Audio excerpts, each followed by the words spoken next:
Hello there and welcome back.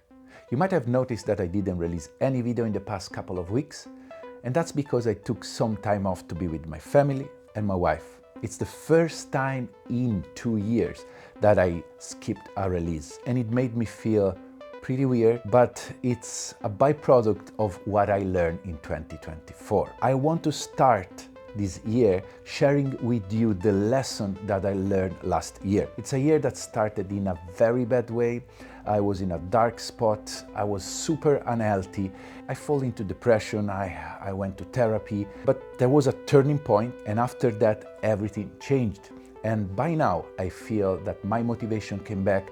I feel more confident, happy. Honestly, I wake up every day with excitement. First thing first, I want to thank everybody that supported me, and I want to acknowledge the fact that I am a privileged person. I'm here in my room. I managed to find a way to make a living out of what I love, and I know that outside my little bubble, the world right now, it's a terrible place. So I'm really grateful for all the support, but I also know that every one of us go through a lot of internal turmoil. And what we see outside, what we live, it's all filtered by our mind. So we all have struggles, and I think that sharing this struggle can be of help. So this first point, mind as a filter. Everything that you see outside go through the lens of your mind. And if you don't have a good attitude toward what you're doing, everything is gonna feel pointless. I experienced depression last year.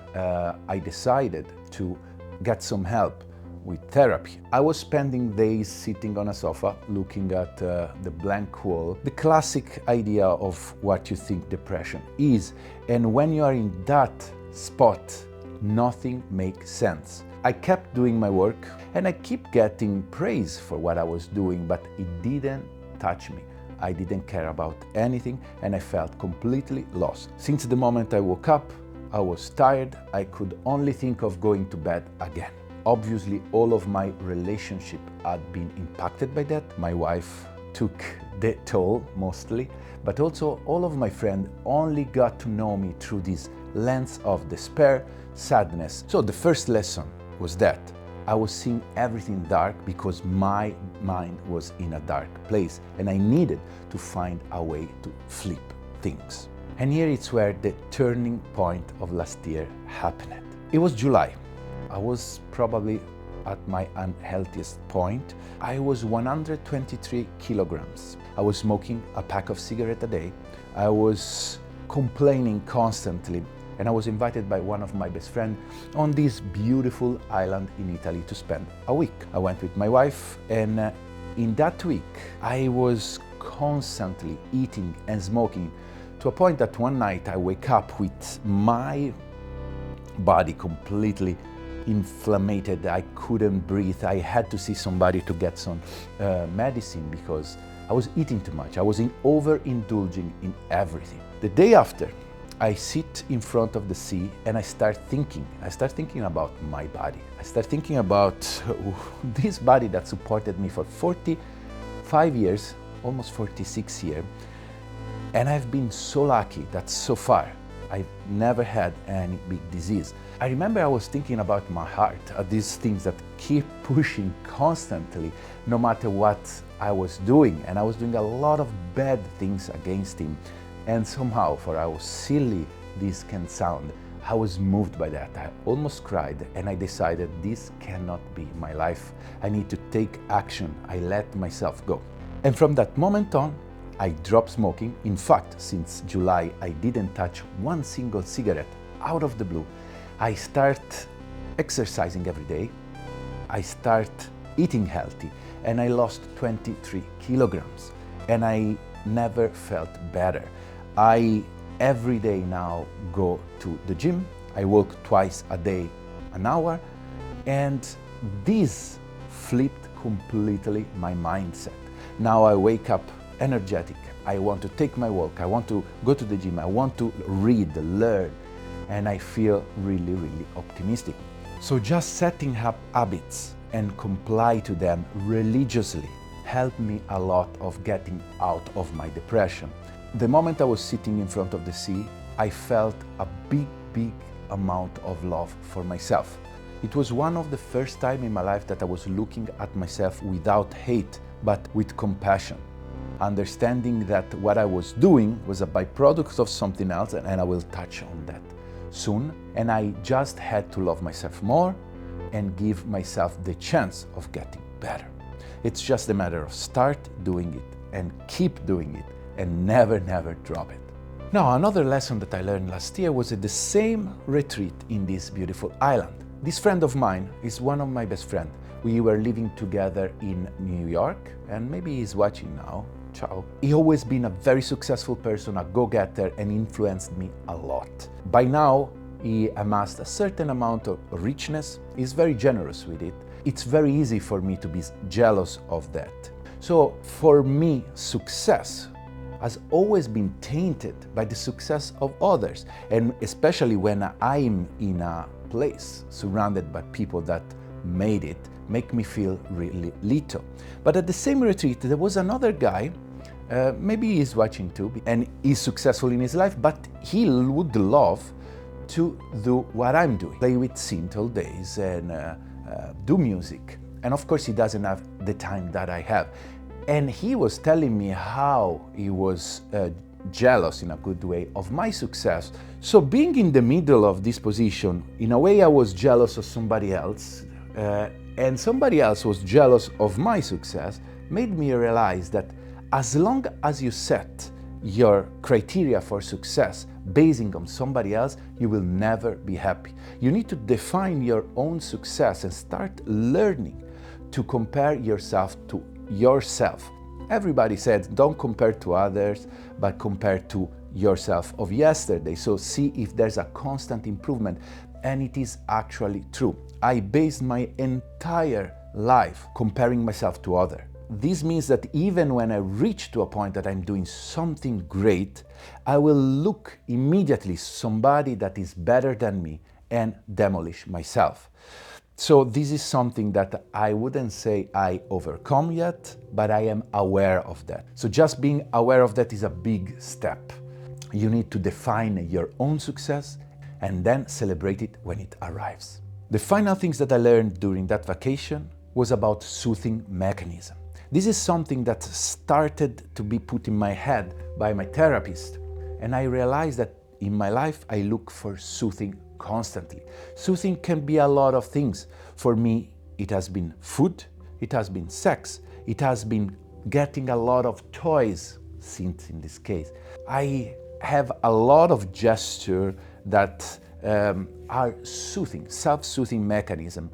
We try to analyze that. I remember one interesting point was when we analyzed my childhood and when I go from living with my grandmother, which was a constant barrage of love. And when my grandmother passed, I had to switch with my mother, that was a working woman and didn't have a lot of time, and she had a lot of responsibility. So from that moment, there was the switch from only love to only responsibility. And I guess that was the switching point when I start comparing with anybody else, when I start to look for soothing. And I guess I never really get out of that stage. And just learning that through the eye of a therapist was really a slap in my face. Now, whenever I look for soothe, I try to understand why I'm doing that. Whenever I reach for food, most of the time during the day is because I feel stressed, I feel uneasy, or maybe I also feel good and I want to enhance the feeling. Again, just acknowledging that moment, knowing what's happening in your mind, it's a great step towards healing. So I advise you to go deep into yourself, trying to learn what are your mechanisms to feel better. And once you know them, write them down, and whenever they come to you, it might mean that there's something else going on in your life. And again, it's all about mindfulness, knowing what's happening to you. Once I come back from this vacation, and I had this point in my mind, something changed in me. Today I asked Candice, my wife, what do you think was the biggest change you saw in me? And she said something that I didn't think about: involvement. Before a certain point, I was really detached from everything, from the music I was doing, from the work, from her. I didn't ask her anything. She felt that I was uninterested in anything.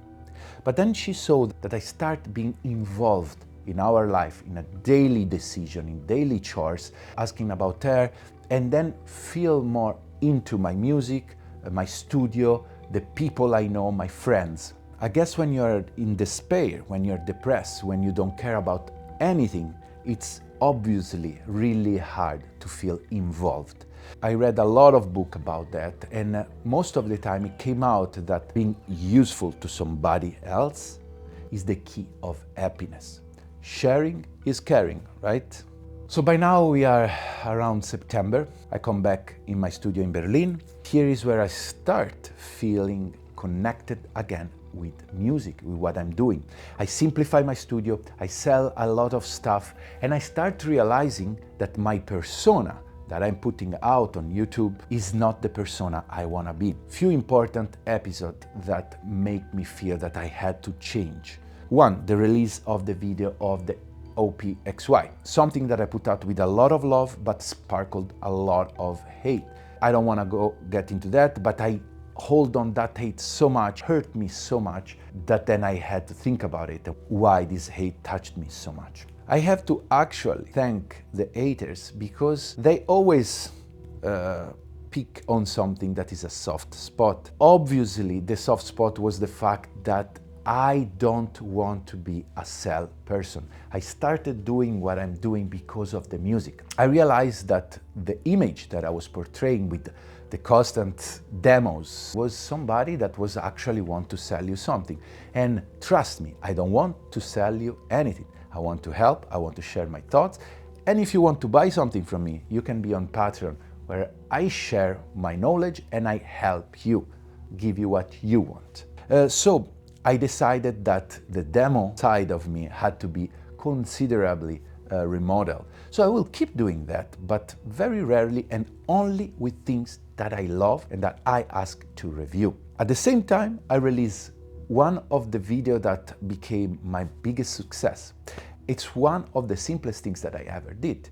It's the video that I linked down below. It's a performance, and it's a track that I call This Was Supposed to Be Everything. It came out after a fight that I had. And the morning I wake up, and I was so sad, but also so hopeful that I wanted to reconstruct this friendship, and music came out of that. I channeled all of my feeling in that thing, and I made it the easiest possible way using my Vermona, the Moog. I recorded it, I edited it, and put it in a few hours. So basically that entire thing took me 3 or 4 hours. I put it on YouTube without any expectation. It was just me expressing myself the most honest way. And it proceeded to be the most viewed video that I have on my channel. This made me think a lot, give me a lot of hope, a lot of happiness, and I realized people here want to listen to my music. So that is when I decided that from now on I will share my thoughts like I'm doing now, but mostly I will release as much music as I can. The biggest realization maybe that I had last year is this: the easiest path sometimes is the solution. So I want to give you this advice. There's something that you do that comes super easy to you, to a point that it's almost feel dumb. I said that many other times. But people somehow resonate with that, react to that. Take that in consideration. That might be your superpower. That might be the things you should keep doing. The way I structure my studio now is dropping all the noise, dropping all the distraction, all the instrument that I never really needed, and just focus on what makes me happy, something that I'm able to communicate with. What I'm doing is communication, and I need to find the most honest and direct way to communicate with you. With the decision of doing more music came another problem though. I need to pay the bills. And I have few ways to do that, I shared before. One is Patreon, and Patreon is the most important community and things. It helped me being here. At the same time, if I drop all the demos and reviews, considerably less amount of money will come in. And that's when I decided to start collaborating with a company, OXI. So I work with them and I do their content. I love them. I love what OXI did so far, so for me it was a natural thing to get involved. And this is another point that I learned. Don't put all of your hope on your heart. If doing your music or doing whatever you like is the only means for you to survive, it can be the recipe for disaster, sorrow, and hard times.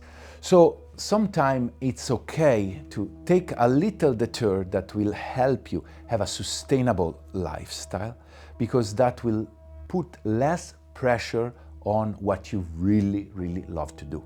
And there's no way you can do good art if you have the pressure of making just money. To conclude this video, I want to touch on the final point. And the final point is about validation. You might think that I have a lot of validation right now because yes, whenever I release something, especially on Instagram, I receive hundreds and hundreds of messages of people praising my work. You might think, oh, great, that would make you feel amazing. And honestly, no. You become kind of numb. Of course, at the beginning you have the excitement of that and you feel good, but then after a while, somehow the only message that resonates with you is the hate message, and the beautiful one just pass through it and you say, okay, fine, nice. Doesn't really make a change. So I start learning that the only way to be happy is find your own validation. You need to learn to validate your own work, because otherwise you'll be dependent on the external circumstances and not internal one. So lately I start learning how to value my work, how to see the good in it, and I'm really excited about it. I'll give you an example about my music. I had this friend that I was keep sending him the tracks that I was doing. There was some good stuff that he instantly say, oh, this is good. And there was some other good stuff that he couldn't understand because he produced something different, he has a different upbringing.